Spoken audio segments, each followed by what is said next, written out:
ഈ പുഴയും കടന്ന സീരിയലിൻ്റെ ലേറ്റസ്റ്റ് എപ്പിസോഡ് റിവ്യൂ ആണ് പറയുന്നത്. അങ്ങനെ ശാരദ ആകെ തളർന്നു നിൽക്കുമായിരിക്കും. യമുനയും ഗംഗയും ആഴത്തിലുള്ള ഉറക്കത്തിലാണ്. അവരെ നോക്കി നിൽക്കുമ്പോൾ ശാരദയുടെ കണ്ണ് അറിയാതെ അങ്ങ് നിറഞ്ഞു വരുന്നുണ്ട്. സമാധാനത്തോടെ കഴിയേണ്ട മക്കളാണ് ഇപ്പോൾ ഈ കിടക്കുന്നത് കണ്ടില്ലേ, പാവങ്ങൾ. അരവിന്ദൻ പോയതോടുകൂടി തന്നെ എല്ലാം അവസാനിച്ചു എന്നൊരു തോന്നൽ ആ അമ്മയുടെ ഉള്ളിൽ വല്ലാതെ തറക്കുന്നുണ്ടായിരുന്നു. ഇനി എന്തിനാ ഇങ്ങനെ ജീവിച്ചിരിക്കുന്നത് എന്നൊരു ചിന്ത അവർ വല്ലാതെ വേട്ടയാടി. സഹിക്കാൻ കഴിയാത്ത മനപ്രയാസത്തോടു കൂടി തന്നെ ശാരദ മെല്ലെ വീട്ടിൽ നിന്നും പുറത്തേക്ക് ഇറങ്ങി നടക്കുകയാണ്.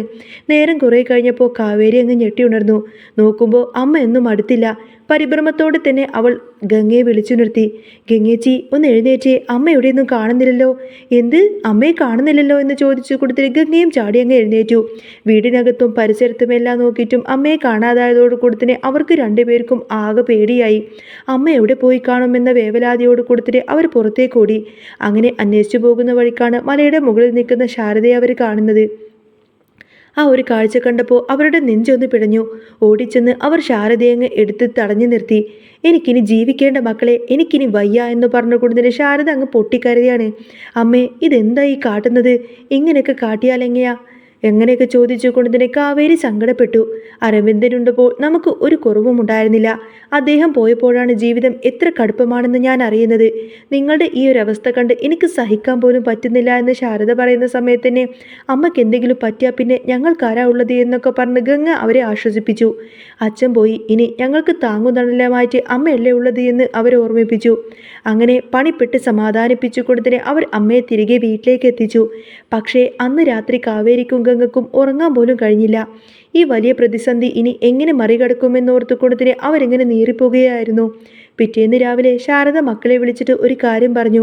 അരവിന്ദൻ എവിടെയോ കുറച്ച് സ്ഥലം വാങ്ങാൻ വേണ്ടിയിട്ട് പൈസ കൊടുത്ത കാര്യം പറഞ്ഞിരുന്നല്ലോ, അത് രജിസ്റ്റർ ചെയ്യാനിരുന്നതായിരുന്നു. അതിൻ്റെ കാര്യങ്ങൾ ഒരു പക്ഷേ ജയപാലൻ അറിയാമായിരിക്കും. ഗംഗയുടെ വിവാഹ നിശ്ചയം കഴിഞ്ഞിട്ട് എഗ്രിമെൻ്റ് ചെയ്യാമെന്നല്ലേ പറഞ്ഞിരുന്നത്?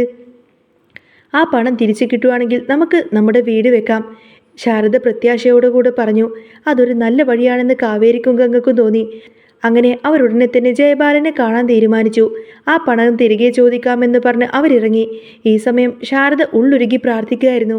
ആ പണം എങ്ങനെയെങ്കിലും കിട്ടിയ കടങ്ങളൊക്കെ തീർക്കാമല്ലോ എന്നൊക്കെ. ഇതേ സമയത്തന്നെ നില അകത്തേക്ക് വരുമ്പോൾ പൊന്നു അവിടെ ഇരുന്ന് കളിക്കുകയാണ്. അവളുടെ പാവകളിൽ നിന്നും ഒന്ന് നില എടുത്തതും പൊന്നു ആകെ ബഹളം വെച്ച് കരയാൻ തുടങ്ങി.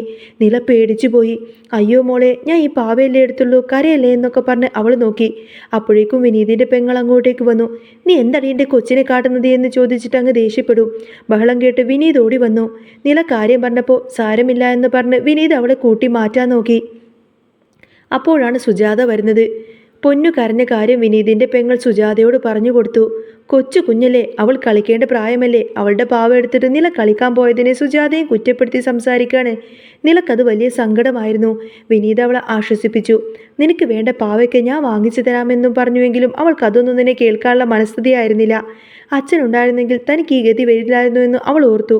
മറ്റുള്ളവരുടെ വീട്ടിൽ നിൽക്കുമ്പോൾ ഒരു ചെറിയ പാവ എടുത്താൽ പോലും കേൾക്കേണ്ടി വരുന്ന ആ ഒരു കുത്തുവാക്കുകൾ അവളെ വല്ലാതെ തളർത്തി കളഞ്ഞു.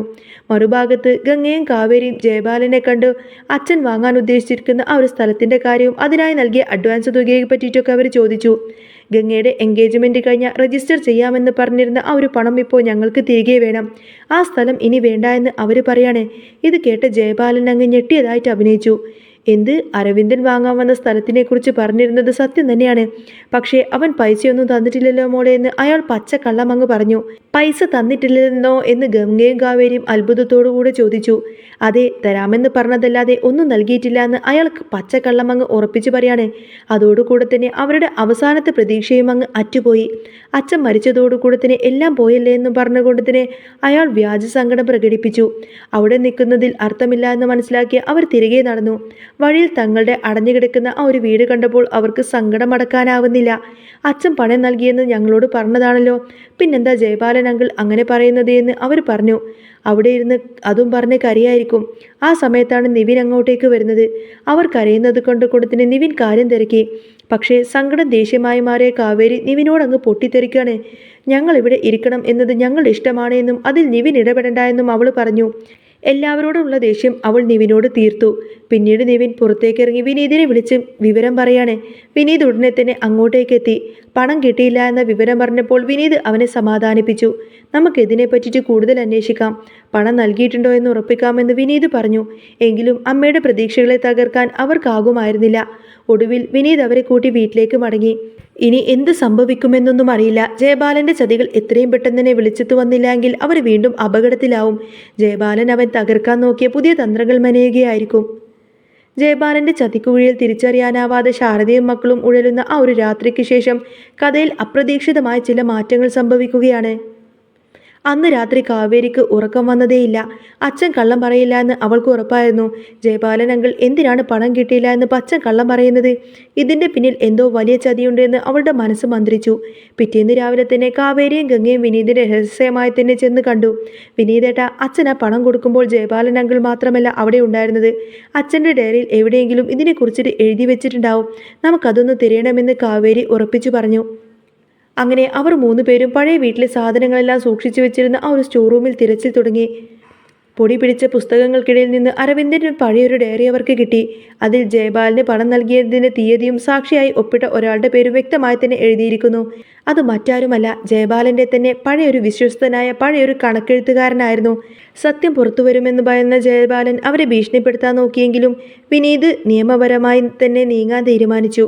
ആ പഴയ സാക്ഷിയെ കണ്ടെത്തി കാര്യങ്ങളൊക്കെ ചോദിക്കുമ്പോൾ ജയബാലൻ തന്നെ ഭീഷണിപ്പെടുത്തി മിണ്ടാതിരിക്കാൻ പറഞ്ഞതാണെന്ന് അയാൾ തുറന്നു പറഞ്ഞു. ഇതോടുകൂടി തന്നെ ജയബാലൻ ആകെ വെട്ടിലായി. നാട്ടുകാരുടെ മുന്നിൽ നാണം കെട്ട് അയാൾ ഒടുവിൽ ആ ഒരു പണം തിരികെ നൽകേണ്ടി വന്നു. ആ ഒരു തുക കൊണ്ട് തന്നെ ശാരദയും മക്കളും ചേർന്നുകൊണ്ട് തന്നെ തങ്ങളുടെ തറവാട് വീട്ടിലെല്ലാം തന്നെ ലേലത്തിൽ നിന്നും തിരിച്ചു പിടിക്കും. അടഞ്ഞിരിക്കുന്ന ആ ഒരു വീടിൻ്റെ വാതിൽ വീണ്ടും തുറന്നപ്പോൾ ശാരദയുടെ കണ്ണുകൾ സന്തോഷം കൊണ്ട് നിറഞ്ഞു. തങ്ങളുടെ അച്ഛൻ തങ്ങളെ കൈവിടില്ലെന്ന് കാവേരിയും ഗംഗയും നോക്കി പുഞ്ചിരിയോടുകൂടെ പറഞ്ഞു. വിനീതിനോടുള്ള കടപ്പാടും സ്നേഹവും അവരുടെ ബന്ധത്തെ കൂടുതൽ ഊട്ടിയുറപ്പിച്ചു. അങ്ങനെ ഇരുളടഞ്ഞ ജീവിതത്തിലേക്ക് വീണ്ടും പ്രകാശത്തിൻ്റെ കിരണങ്ങൾ എത്തി തുടങ്ങി. പിന്നീട് അങ്ങനെ അടിപൊളി സൂപ്പർ ത്രില്ലിംഗ് എപ്പിസോഡുകളൊക്കെ തന്നെയാണ് കേട്ടോ വരാൻ പോകുന്നത്. നിങ്ങൾക്ക് ഈ ഒരു ചാനൽ ഇഷ്ടമാവുകയാണെങ്കിൽ സബ്സ്ക്രൈബ് ചെയ്യാനും സപ്പോർട്ട് ചെയ്യാനും മറക്കല്ലേ. നെക്സ്റ്റ് വീഡിയോ ആയിട്ട് വരാം. ബൈ.